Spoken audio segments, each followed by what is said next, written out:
Okay, children. Good morning, all of you. Good morning, sir. Okay, what is today date? 15th of October. 15th of October. So, do you know the special of this day? Mother's Day. What is this? Rocket. Rocket. So, this is related special of this type of thing. This is the birthday of Missile Man of India. He is none other than Abdul Kalam. APJ Abdul Kalam. APJ Abdul Kalam యొక్క birthday ఈ రోజు. ఎవరి birthday? APJ Abdul Kalam యొక్క birthday. So మరి ఆయన మన దేశానికి 11వ రాష్ట్రపతిగా పనిచేయడం జరిగింది. సో ఆయన గురించి ఒక 10-15 నిమిషాలు మనం మాట్లాడుకొని పూర్తి చేసుకుందాం. ఓకేనా? Okay sir. రెడీయా? Ready sir. ఓకే. మరి ఒకటో తరగతి వాళ్ళు, రెండో తరగతి వాళ్ళు వినాలి. ఏపీజే అబ్దుల్ కలాం గారు ఒక ముస్లిం కుటుంబంలో తమిళనాడు రాష్ట్రంలో మహేశ్వరం అనే కుగ్రామంలో ఒక పేద కుటుంబంలో పుట్టి మీలాగనే ప్రభుత్వ పాఠశాలలో చదువుకొని వాళ్ళ నాయన పేరు జైనుల్ అబ్దీన్, వాళ్ళ అమ్మ పేరు అషియమ్మ. సో వాళ్ళ నాన్న పడవ నడిపేవారు. తమిళనాడు మొత్తం పక్కల మొత్తం వాటర్ ఉంటుంది కాబట్టి, సీ ఉంటుంది కాబట్టి పడవ నడిపేవారు. వాళ్ళ అమ్మ గృహిణి. వాళ్ళది పేద కుటుంబం. మరి ఈయన ఆ పేద కుటుంబానికి ఆర్థిక సమస్యలు ఉన్నప్పుడు ఈయన కూడా పేపర్లు వేసేది. పేపర్స్ మన ఇంటికి వస్తాయిగా రోజు. ఈయన కూడా పేపర్లు వేస్తూ వాళ్ళ కుటుంబానికి ఆర్థికంగా కొంత సహకారం అందించి చదువుకునేవాడు. మరి చదువులో కూడా గొప్పగా బాగా చదువుకున్న వ్యక్తి ఏం కాదు, కానీ ఏదో కొత్త తెలుసుకోవాలనే ఉత్సాహం ఉండేటువంటి వ్యక్తి. మరి అట్లా ఉన్న సందర్భంలో వాళ్ళ యొక్క టీచరు ఒకరోజు ఆయనను సముద్రం తీరంలోకి తీసుకెళ్తాడు. అక్కడికి తీసుకుపోయిన తర్వాత అక్కడ ఉన్న పక్షులు ఎగురుతుంటాయి. పక్షులు ఎగురుతున్నప్పుడు అప్పుడు అక్కడ చూసి, ఇగో పక్షులు ఎగురుతున్నాయి కదా, ఎట్లా అనిపిస్తుంది అని అంటాడు. అంటే చాలా బాగా అనిపిస్తుంది సార్, ఈ పక్షులు చాలా ఆనందంతో ఆకాశంలోకి ఎగిరిపోతున్నాయని అబ్దుల్ కలాం చెప్తాడు. అప్పటి నుండి ఆయన కూడా ఏమనుకుంటాడంటే, నేను కూడా పక్షిలాగా ఎగరాలి అనే విధమైనటువంటి ఆలోచన అప్పుడు ఆయన మనసులో పడుతుంది. అట్లా ఆయన చదువుకుంటూ మరి హై స్కూల్ అయిపోతుంది, ఇంటర్ అయిపోతుంది. ఇంటర్ అయిపోయిన తర్వాత ఇంజనీరింగ్ చదవడానికి అక్కడ చెన్నైలో ఇంజనీరింగ్ చదవడానికి ఆయన దగ్గర డబ్బులు ఉండవు. పేద కుటుంబం కదా, అప్పుడు 1000 రూపాయలు అవసరం అయితే.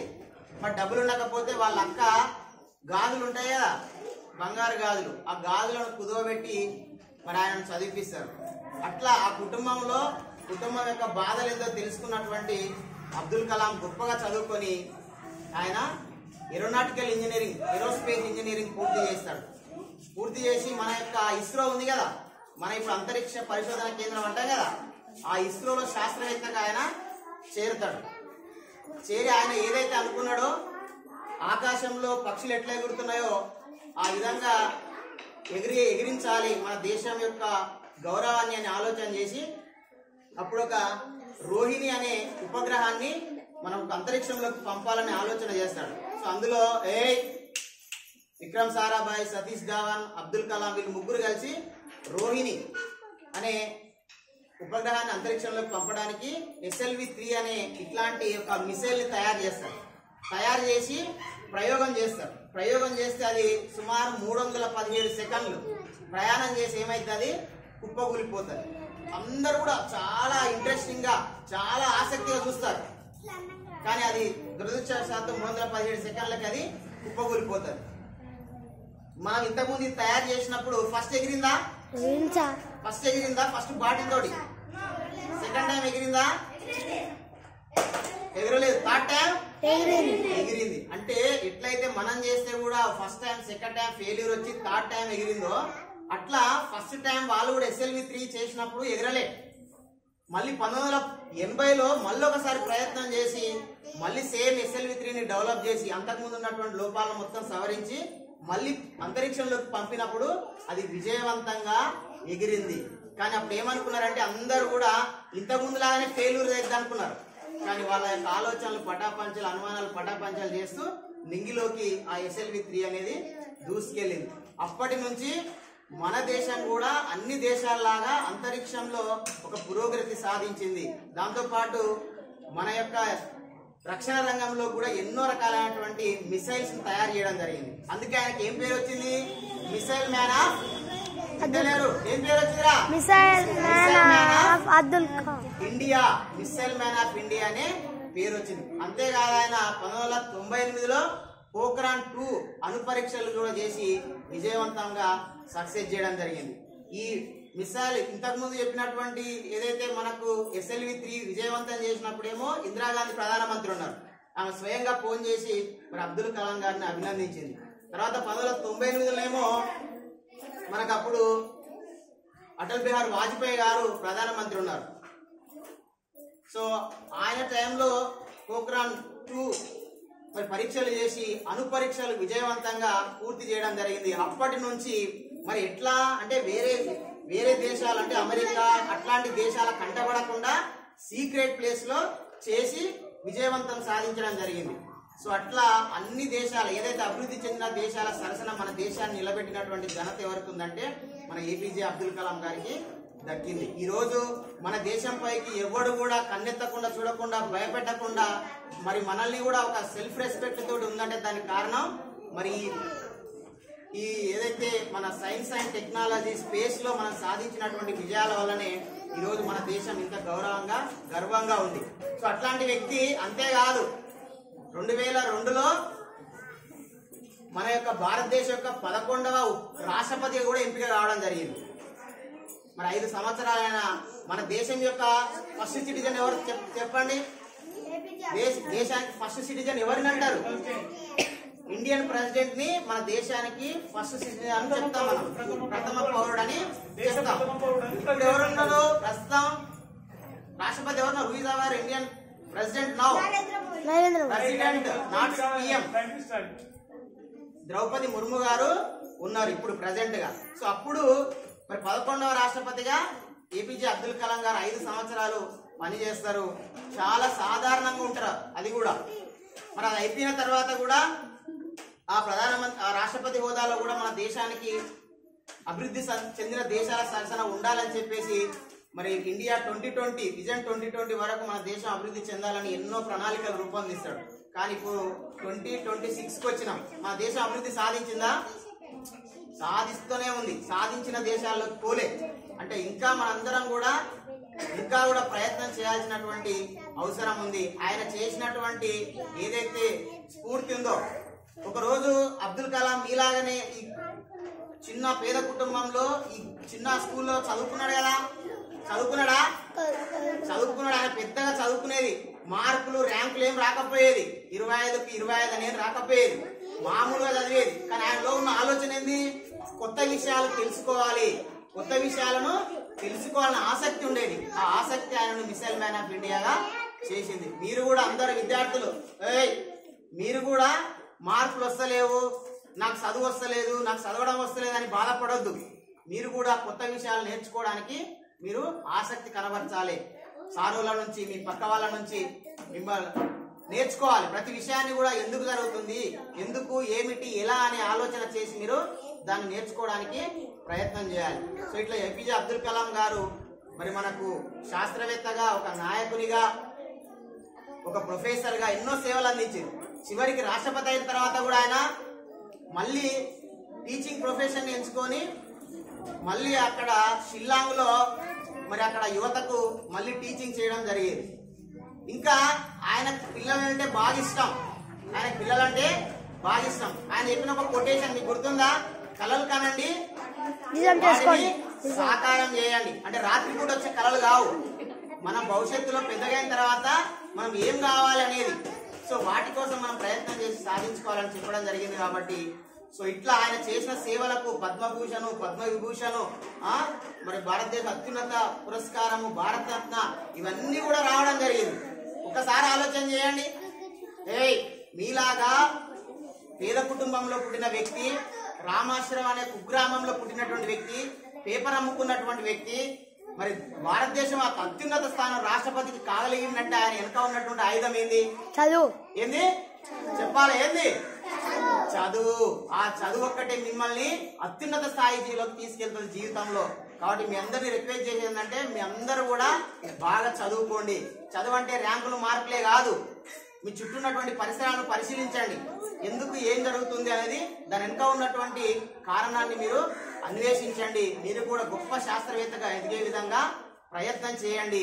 మరి అబ్దుల్ కలాం గారు చివరికి మరి షిల్లాంగ్ లో, మేఘాలయలో ఉన్నటువంటి షిల్లాంగ్ లో యువతకు స్ఫూర్తి నింపే విధమైనటువంటి ఒక ప్రసంగం చేస్తూ 2015 జూలై 27న మరి కుప్పకూలడం జరుగుతుంది.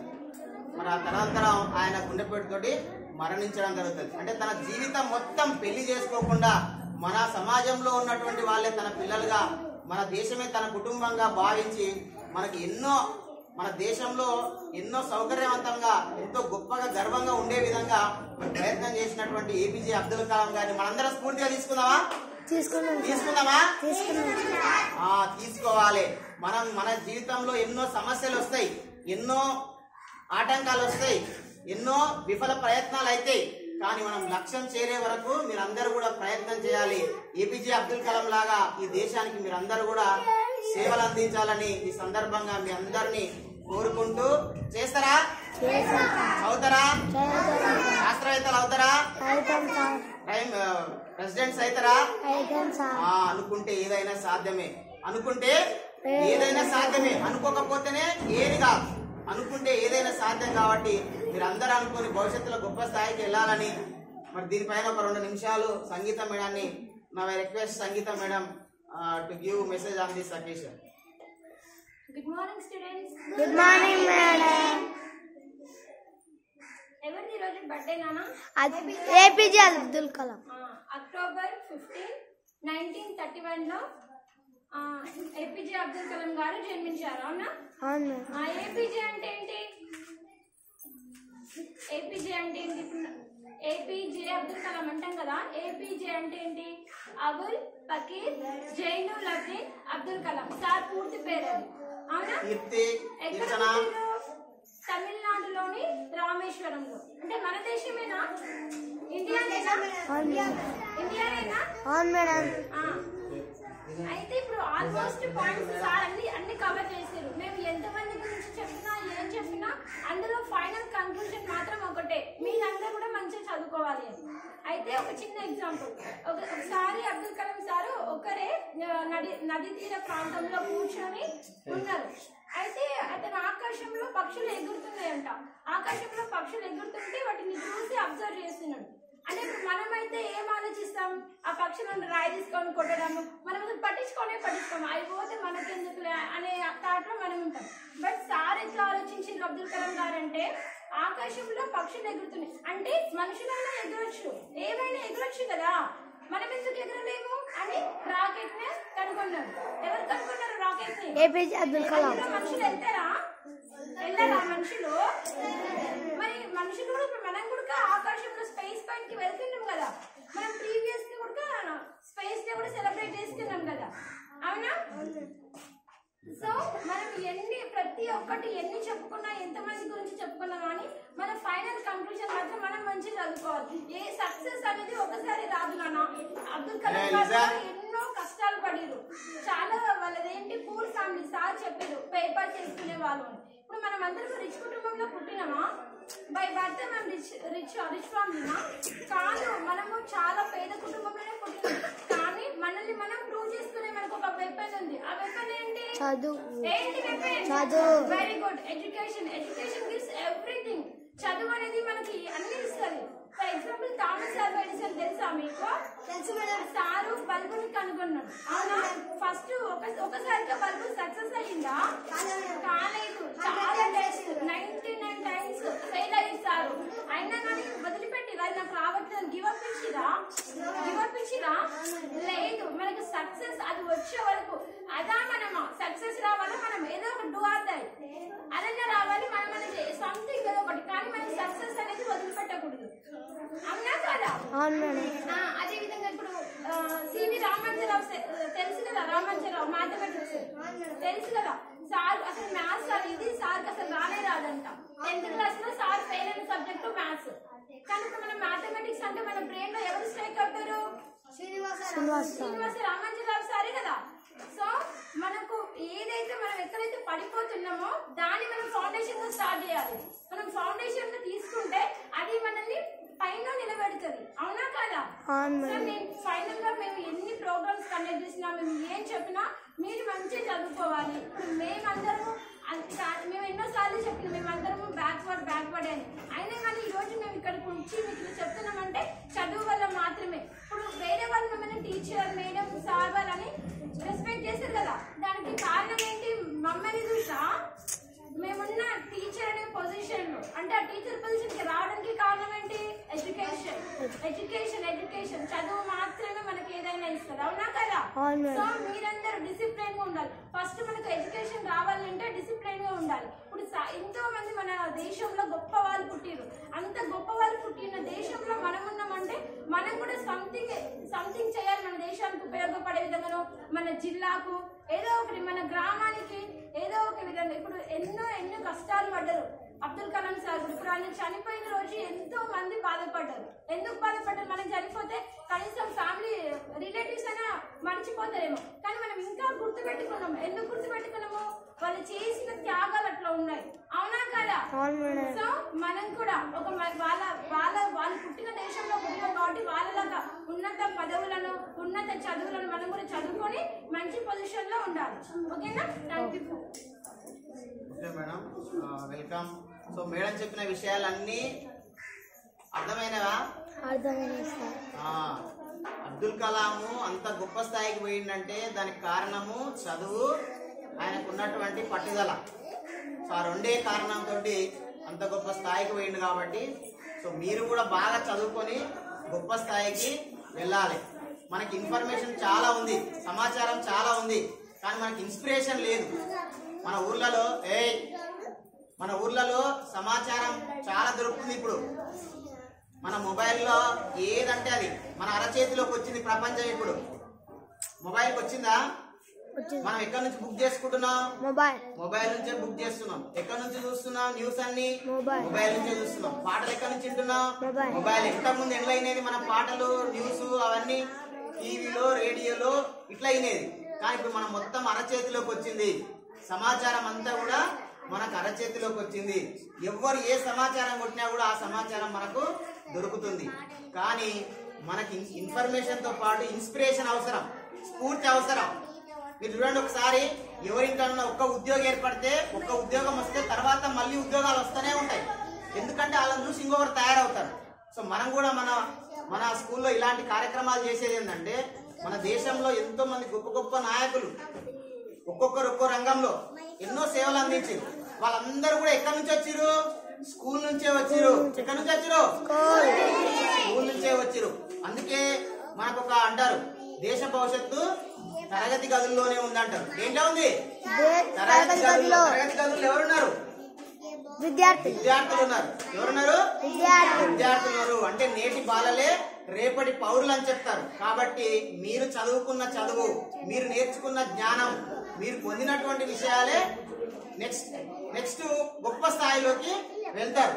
సో కాబట్టి మీరంతా కూడా బాగా చదువుకోవాలి. ఓకేనా? సో కాబట్టి మీరంతా కూడా బాగా చదువుకోవాలి. సో ఇప్పుడు ఇగో ఈయన ఎవరు? ఏపీజే అబ్దుల్ కలాం. ఈయన పుట్టినరోజు. ఇంతసేపు మనం చెప్పుకున్నదంతా కూడా ఈయన పుట్టినరోజు. చూడండి, మన దగ్గర ఫోటో లేదు. ఫోటో లేకపోయినా మనం స్పాట్ లో ఫోటో తీసుకోగలిగినాం. అంటే మనకు కలర్ ప్రింటర్ మన దగ్గర ఉండడం ద్వారా ఇది తీసుకోగలిగినాం. సో మన కలర్ ప్రింటర్ ఇచ్చింది ఎవరు? ఉమ్మడి సైజులన్నా ఇచ్చిండు. మరి అన్నకి ఈ ఊరికేం సంబంధం లేదు. అన్న కూడా గొప్పగా మీలాగానే చదువుకొని 3 లక్షల అన్నకి ఇప్పుడు నెలకు జీతం ఎంత? 3 లక్షల జీతం వచ్చింది కాబట్టి మనకు కలర్ ప్రింటర్ ఇప్పించగలిగాడు. సో ఇట్లా మనం ఒకరి నుంచి ఒకరు స్ఫూర్తి పొందాలి. ఓకేనా? ఇప్పుడు చందన మేడం కూడా ఏపీజే అబ్దుల్ కలాం గారి యొక్క పుట్టినరోజు సందర్భంగా తన యొక్క సందేశాన్ని ఇస్తుంది.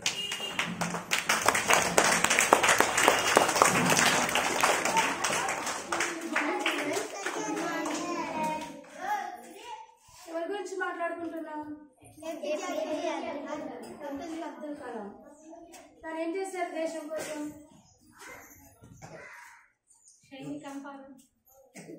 ఇందాక వెంకటేశ్వర గారు సంగీతం చెప్పారు కదా.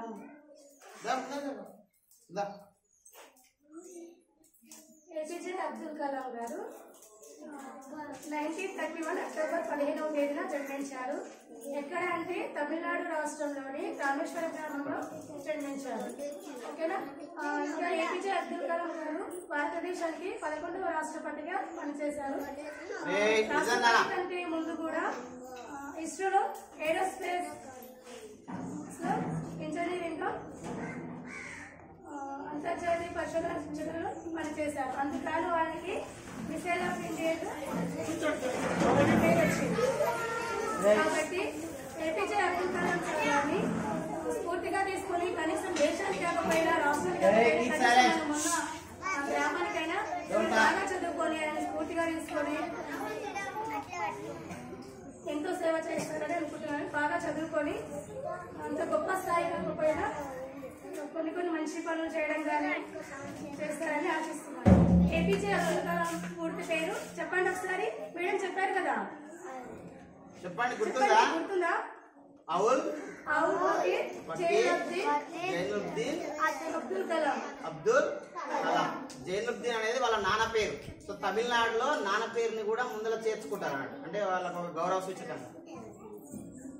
రాకెట్ కనిపెట్టింది ఎవరు తెలుసా? ఇక్కడ రాకెట్ చూపిస్తున్నారు కదా, ఎందుకు?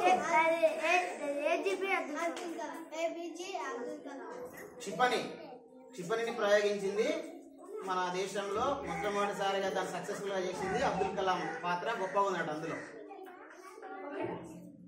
Okay madam, thank you for giving this valuable message.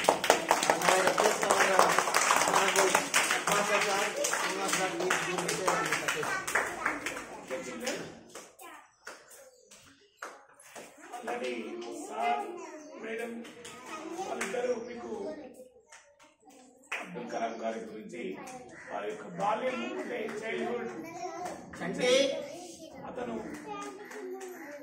President of India వరకు అతను అంతరిక్ష పరిశోధనలో రాకెట్ ప్రయోగంలో ఏ విధంగా కృషి చేసిందని మొత్తం చెప్పడం జరిగింది. వాస్తవంగా ఇప్పుడు మన సెంట్రల్ గవర్నమెంట్ వికసిత్ భారత్ అని చెప్పి ఒక ప్రోగ్రాము మనకు నడుస్తుంది. వినండి, మొన్న మనము ప్రొజెక్టర్ పెట్టుకొని విన్నాం, చూసినామా? ఆ వికసిత్ భారత్ ఏంటంటే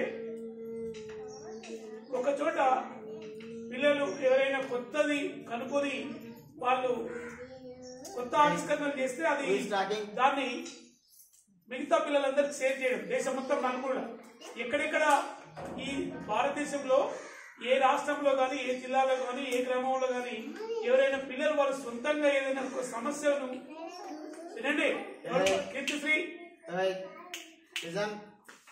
how to we overcome this problem, ఈ సమస్య ఉంది, ఈ సమస్య నుంచి ఎలా మనం బయటపడాలి అని చెప్పి కొత్తగా ఏదైనా కనుక్కుంటే మనం అక్కడక్కడ చూస్తుంటాం. మన జిల్లాలో కూడా చాలా మంది పిల్లలు కొత్త కొత్త ఆవిష్కరణలు చేయడం జరిగింది. మీరు ఎప్పుడన్నా విన్నారా? ఏదైనా చెప్పండి, మీకు గుర్తున్న ఒక విషయం చెప్పండి. మన జిల్లాలో ఎవరైనా పిల్లలు కొత్త ఆవిష్కరణలు అప్పటి వరకు లేదు కొత్తది ఏదైనా కనుక్కుంటే విన్నారా? మీరు విన్నారా? చెప్పండి. మీరు కరెక్ట్ గా విన్నారు, గుర్తు పెట్టుకోరు. అప్పుడు మీరు ఎలా చేస్తారు? ఇక మీరు సొంతంగా మీరు చేయాలంటే పక్క వాళ్ళు ఏం చేస్తారో చూడాలి. మన అచ్చపేటలో మన పిల్లవాడు బీద కుటుంబం నుండి ఒక పిల్లవాడు ఏం చేసిందంటే మల్లకుంటలో ఊకే మొత్తం చెత్త చెదరం జామ్ అయ్యి స్మెల్ వస్తుంది. అయితే మనకు మండల స్థాయిలో సైన్స్ ఫేర్ ఉంటుంది, జిల్లా స్థాయిలో సైన్స్ ఫేర్ ఉంటుంది, రాష్ట్ర స్థాయిలో సైన్స్ ఫేర్ ఉంటుంది. దానికోసం అబ్బాయి ఏం చేసిందంటే ఒక పాత సైకిల్ తీసుకొని దానికి వీల్స్ తీసేసి దానికి ఏం చేసిండు, మనం వాటర్ క్యాన్ ఉంటే గాలి మొక్కడం ముద్ద పెట్టేసి దానికి వాటర్ క్యాన్ పెట్టేసి సైకిల్ లోపల కొద్దిగా వాటర్ క్యాన్ నీళ్ళలో తేలుతాయి కదా, కింద ఇట్లా కొండ దాకా పెట్టిండు సైకిల్. ఆ పిల్లవాడు దాని మీద ఎక్కి కూర్చుంటే సీట్ మీద కూర్చుంటే రెండు కట్టెలు తెల్లదాకా వేసుకుని ఇట్లా నీళ్ళు వెనకాల కొద్ది ఇది ముందర పోతుంటే వెనకాల కొండ దాకా పెట్టింది, దానికి మొత్తం చెత్త పట్టుకొని వస్తుంది. ఈ గట్టు నుంచి ఆ గట్టుకు పోయే వరకు దానికి చాలా చెత్త వచ్చేస్తుంది బయటికి. అది ఆ పిల్లవాడు ప్రయోగాత్మకంగా తీసుకెళ్లి మల్లంకుంటలో చూపిస్తే అది హైలైట్ అయింది. ఎక్కడికి వెళ్ళింది? అది జిల్లాలో ఎంపికైంది, రాష్ట్ర స్థాయిలో జాతీయ స్థాయిలో పోయింది. మన కాంగ్రెస్ వాడు జాతీయ స్థాయి వరకు అది అన్ని టీవీలలో వచ్చింది, ఆ న్యూస్ అన్ని పేపర్లలో వచ్చింది. అంటే మీరు ఏం చేయాలి? We have to think innovatively. మనం ఏం చేయాలి? పరిశీలనాత్మకంగా చూడాలి. చూడండి, మీరు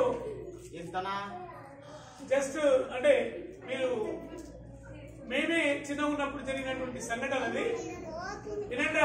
అది సినిమా కూడా వచ్చింది. దానిపైన కొన్ని ఇలాంటి కొత్త కొత్త ఆవిష్కరణలు చేస్తే దాన్ని సినిమా తీసి ఆ సినిమా అంతంలో చివరిలో ఒరిజినల్ గా ఎవరు కనుక్కున్నారు ఏందనేది ఆ పర్సన్స్ ని వాళ్ళందరూ చూపిస్తారు. మీరు అలాంటి సినిమాలు చూడాలి. మన నల్గొండ జిల్లాకి వచ్చి విమనశ్రీ ఈ చేనేత కార్మికులు ఎక్కువగా ఉన్నారు నల్గొండ జిల్లాలో, చెర్లపల్లి అదంతా. అయితే పాపం వాళ్ళు రోజు నూలు తెచ్చి దారం తీసి బట్టలు తయారు చేయడానికి చాలా ఇబ్బంది పడుతుంటే ఒక అబ్బాయి తన యొక్క తల్లి పడే కష్టాన్ని చూసి, అరే మా అమ్మ ఇట్లా ఎన్ని రోజులు చేస్తూ ఉంటుంది అని చెప్పి పాపము ఆయన చదువుకొని మానేసి వాళ్ళ అమ్మకి వద్దు, నేను ఇదే కష్టపడితే నువ్వు పడద్దని చెప్పి చదువుకొని పంపిస్తే ఆయన చదువుకుంటూ కూడా వాళ్ళ అమ్మ వాళ్ళ నాన్న కష్టం గురించి ఆలోచన చేసి లాస్ట్కి ఆయన ఏం చేస్తే చేయితోటి కాకుండా ఒక యంత్రంతో ఒక మిషన్ పెట్టి తిని దారం తీస్తే ఎట్లా ఉంటుందని చెప్పి మరమగ్గాన్ని కనుక్కున్నాడు ఆయన. దాని మీద ఒక సినిమా వచ్చింది. అది జాతీయ స్థాయిలో కాదు, చాలా రాష్ట్రపతి చేత ఆయన అవార్డు తీసుకున్నాడు. అంటే మనం అలా ఉండాలి. ఇప్పుడు చూడండి, మనము ఇంతకుముందు పాపం ఇక్కడ భుజాలు వేసుకొని చేలో పోయి పంపు కొట్టేది. ఇప్పుడు ఏమైనాయి? మందు స్ప్రే చేసే డ్రోన్స్ వచ్చినాయి. అదే కాకుండా ఒకటి పెద్దది ఇట్లా వెహికల్ వచ్చింది, పెద్దది